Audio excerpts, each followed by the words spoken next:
कथा के पास में एक बांस लगा हुआ। अब महाराज गोकर्ण जी संकल्प लिया है धुंधकारी की मुक्ति के लिए, लेकिन प्रेत वहां आए कैसे? क्योंकि प्रेत का कोई शरीर नहीं होता, वो तो हवा के रूप में होता है, छाया के रूप में होता है, और हवा उसको उड़ा के लिए खिंचली जाती है। अब आए तो बैठे कहाँ? बोले हे धुंधकारी, आप प्रेत रूप में जहां कहीं भी हो, श्रीमद् भागवत कथा आप सुनो। धुंधकारी का प्रेत आया और मंडप के पास में एक बांस का लगा हुआ था। उस बांस में पहली ग्रंथि में नीचे बैठ गया। बांस अंदर से खोदता होता है महाराज, उसमें जाके बैठ गया। और महाराज पहले प्रथम दिवस की आज कथा शुरू की, और जैसे प्रथम दिवस की कथा समापन हुई, उस बांस की पहली जो पेड़ थी वो फट गई, ग्रंथि फट गई महाराज। दूसरे दिन की कथा हुई, वो ग्रंथि फट गई। ऐसे जैसे 7 दिन की श्रीमद् भागवत कथा हुई, 7 ग्रंथियां फट करके आज महाराज पीले पीले नए वस्त्र पहन करके राजकुमार बन के आज धुंधकारी का प्रेत प्रकट हुआ महाराज। बोलो श्रीमद् भागवत महापुराण की जय हो। अब तो महाराज भगवान के पार्षद आए, और पार्षद विमान लेके आए 4 हाथों वाले, और धुंधकारी के प्रेत को विमान में बैठाया और वैकुंठ को लेके चले गए। ऐसी है दिव्य श्रीमद् भागवत कथा, क्या नहीं कर सकती। अत्रैव बहव सन्ति श्रोतारो मम निर्मला। जैसे ही भगवान के पार्षद धुंधकारी को बैठा के लेके जाने लगे, तो गोकर्ण जी बोले भाई सुनो तो सही, कथा तो पूरे गांव ने सुनी है, लेकिन आप लेके जा रहे हो उसमें धुंधकारी को। बोले महाराज कथा सुनने में फल भेद है। कथा असल में गांव ने सुनी जरूर है, लेकिन मन से नहीं सुनी। मन से सुनने वाला तो एक धुंधकारी ही था जो मुक्त हो गया। इसलिए कहते श्रीमद् भागवत कथा सुनो तो ध्यान से सुनो, मन लगा के सुनो, बीच में नींद नहीं आनी चाहिए। नींद आ रही है इसका मतलब पाप सिर पे बैठे हैं। कीर्तन में ताली नहीं बजाओगे, इसका मतलब कलयुग का भी प्रभाव है। नींद तो नहीं ले रहे, नहीं आ रही, नींद तो नहीं आ रही ना। कथा में निद्रा आना मतलब अभी भी पाप गए नहीं। क्यों? सत्कर्म पाप होने नहीं देते। तो महाराज उसके बाद गोकर्ण जी महाराज ने फिर कथा और आषाढ़ के महीने में सारे गांव को सुनाई, और सारे गांव को वैकुंठ लोग पहुंचा दिया। बोलो गोकर्ण जी महाराज की जय हो। बोले कथा में फल भेद कैसे हुआ? श्रोता होते हैं 3 प्रकार के, सुनने वाले जो होते हैं ना वो 3 प्रकार के होते हैं। कौन कौन से? पहला होता है श्रोता। श्रोता मतलब जो इस कान से सुने और उस कथा को हृदय में प्रविष्ट करावे, और घर जाकर के और उसका चिंतन करें। जैसे गाय माता पहले चारा खाती है, खूब खाती है, लेकिन चारा खाने के बाद फिर रात को क्या करती है? जुगाड़े धीरे धीरे धीरे लाती है, उसको जुगाड़ती है, उसका आंखें बंद करके मनन करती है, चिंतन करती है, उसको ऐसा जुगाड़ती है अमृत रूपी दूध बन जाता है महाराज। ऐसे ही भागवत कथा सुनो तो मन से सुनो, ऐसे श्रोता बनो। और दूसरा होता है महाराज सरोता, सुपारी काटने वाला। श्रोता कौन सा होता है? एक तो श्रोता, एक सरोता, एक सोता। ये 3 प्रकार के कथा में आते हैं सुनने वाले। श्रोता तो बढ़िया भागवत सुने और घर जाके चिंतन मनन करे, अपने जीवन में उतारे, ध्यान से सुने, प्रेम से सुने, मन से सुने। और श्रोता कौन सा? जो महाराज आकर की कमी निकाले। अगर कोई सुनने वाला उसको भी परेशान करे, ए भाई सुन तो सही, आज तो तू की सब्जी बनाई थी, इधर उधर की बातें हैं। या फिर भाई पंडाल तो अच्छा लगाया पर व्यवस्था ही नहीं करी, कूलर ही नहीं चला महाराज, गर्मी लागे। कमी निकालना उसका नाम है सरोता। और एक होते सोता।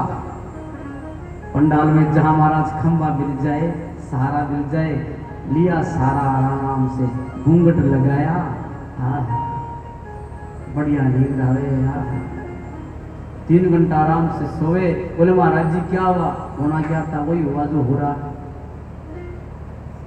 घर में बच्चे सोने देते नहीं, बोले चलो कथा में चलेंगे, थोड़ी देर सोएंगे। घूंघट में क्या पता लगना किसी को? अरे घूंघट में बड़े बड़े काम हो जाते हैं महाराज। तो ऐसा मत बनना। मेरा भाव कहने का क्या है? न सरोता बनना न श्रोता बनना, आपको बनना है श्रोता। आपको बनना है भगवान का प्रेमी।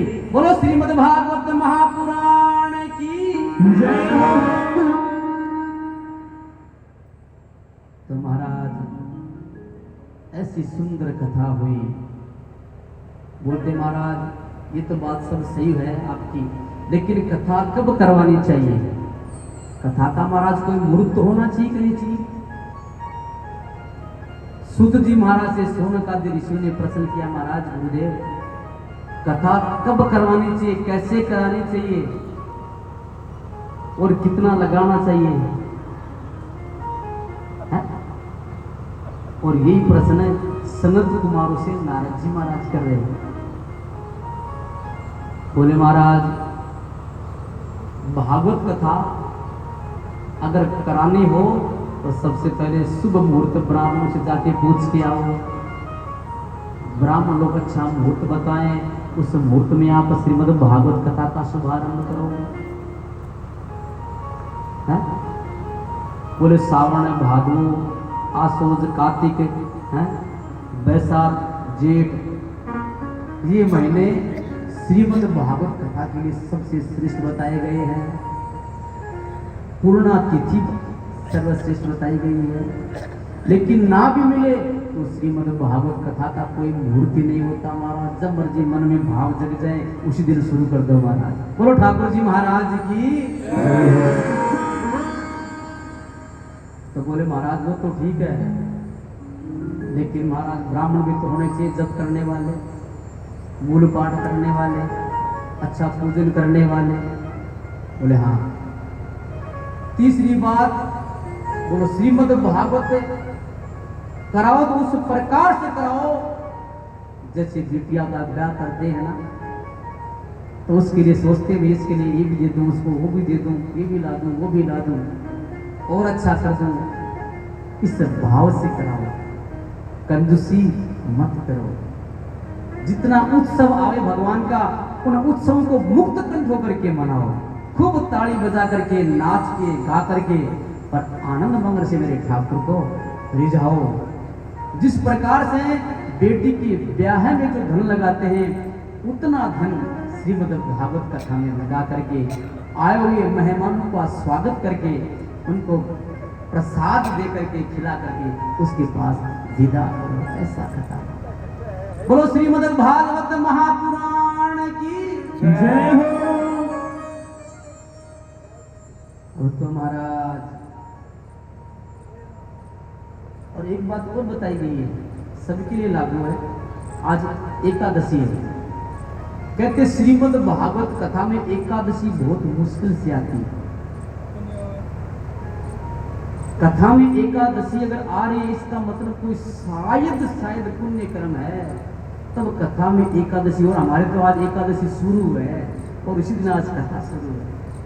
कितना बड़ा संयोग है आज इस परिवार के लिए, इस गांव के लिए, कि आज एकादशी के दिन कथा शुरू हो रही है। ये हमारा बहुत बड़ा सौभाग्य है। एकादशी का व्रत आए तो उस व्रत को करो। दूसरी बात, कथा में महाराज उपवास करके कथा सुनो। अब कई बोलते हैं महाराज उपवास करे तो गड़बड़ हो जाए, भूख तो लगती है, बोले एक टाइम खाना खा लो, प्रसाद ले लो एक टाइम।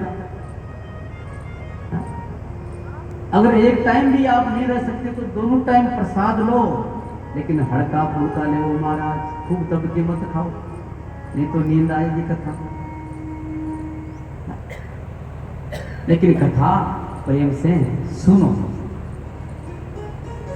भोजनम तु वरम मन्य कथा श्रवण कारकम। ज्यादा भोजन करोगे तो महाराज कथा में ये भोजन जिक्र करेगा, नींद आएगी, नींद आएगी तो कथा सुन नहीं पाओगे, और कथा नहीं सुनोगे तो उद्धार नहीं होगा। महाराज संत कुमार जी ने महाराज ऐसी सुंदर कथा सुनाई महाराज, ऐसा आनंद बरसा कि आज महाराज भक्ति माता प्रकट हो गई, ज्ञान वैराग्य बुढ़ापा दूर हो गया। भक्ति माता कहने लगी महाराज बोलो मैं कहाँ जाऊं। बोले भक्ति माता, जो भक्त लोग जो भगवान का जो गुणानुवाद सुन रहे ना, उनके हृदय में जाकर के बैठ जाओ।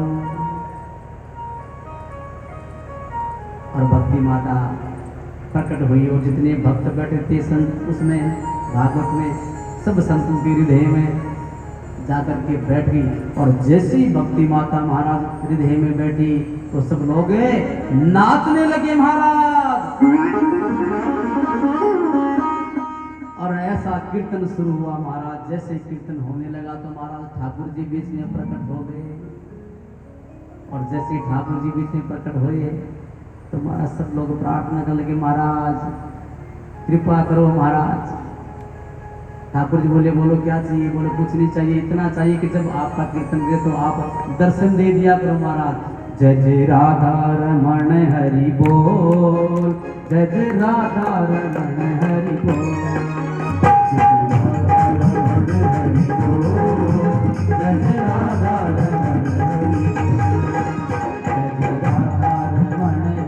बोल, जय जय राधा रमण हरि बोल, जय जय राधा रमण हरि बोल, जय जय राधा रमण हरि बोल।